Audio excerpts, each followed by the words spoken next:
8 years ago, my life changed in a way I never expected. It began the night my husband, Tom, uncovered my affair with my boss, David.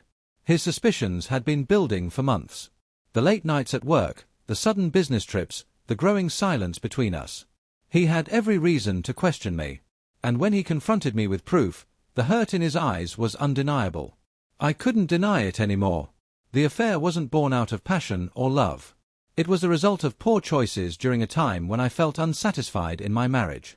I had been at the company for 5 years, and David, successful, charming, and seemingly understanding in ways Tom wasn't, became a source of comfort. What began as casual talks turned into something more, and I convinced myself the excitement of secrecy justified the risk. But I was wrong. The night Tom found the emails, everything fell apart.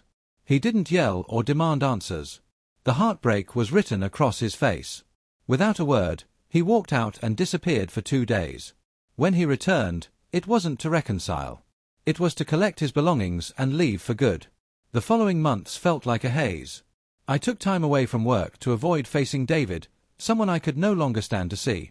Tom filed for divorce almost immediately, and I didn't contest it. I knew what I had done, and there was no way to undo the betrayal. I moved into a modest apartment in a quiet neighborhood where no one knew me. It felt like a fresh start, but also a constant reminder of what I had lost. 6 months later, the divorce was final. Since we had no children, the legal process was straightforward, but emotionally it was devastating. Families who had been close for years were torn apart. Friends chose sides, and some drifted away entirely. The loneliness was overwhelming, and I knew it was the result of my actions. Eventually, I returned to work, but I resigned from David's company. I couldn't bear the whispers or the pitying stares. I found a position at a smaller firm where no one knew my past. It felt like a clean slate, though the guilt followed me. I threw myself into my career, but the reality remained, I had destroyed what mattered most. Over time, I sought therapy to understand why I had made those choices, why I had sabotaged my marriage. I realized the affair wasn't only about David.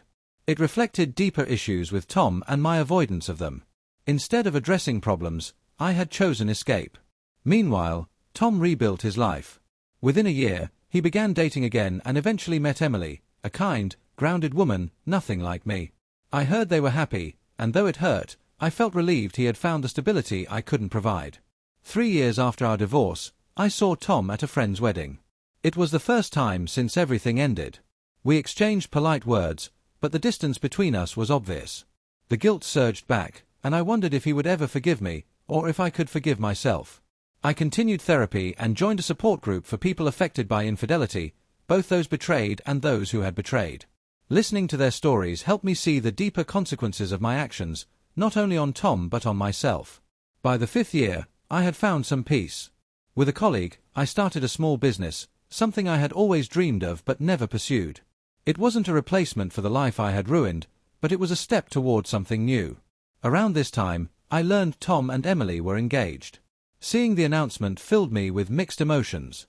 I was glad for him, but I also mourned the life I had thrown away through selfishness. Now, 8 years have passed.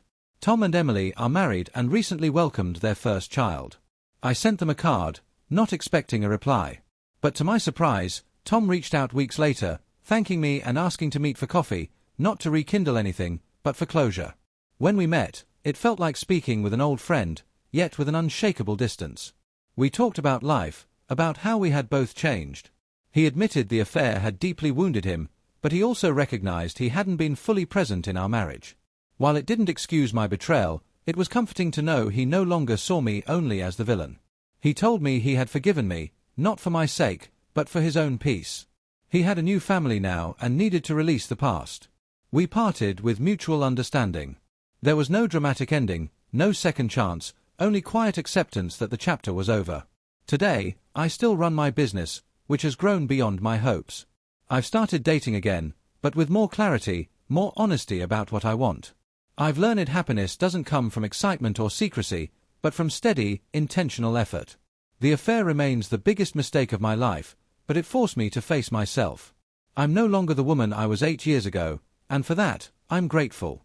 I've learned to acknowledge my flaws, to be truthful with myself, and to work toward becoming better. The past cannot be undone, and I will always carry the weight of my decisions. But over time, the weight has become lighter. I lost my marriage, but I discovered something greater, myself. And though it was the hardest lesson of all, it was also the most valuable one.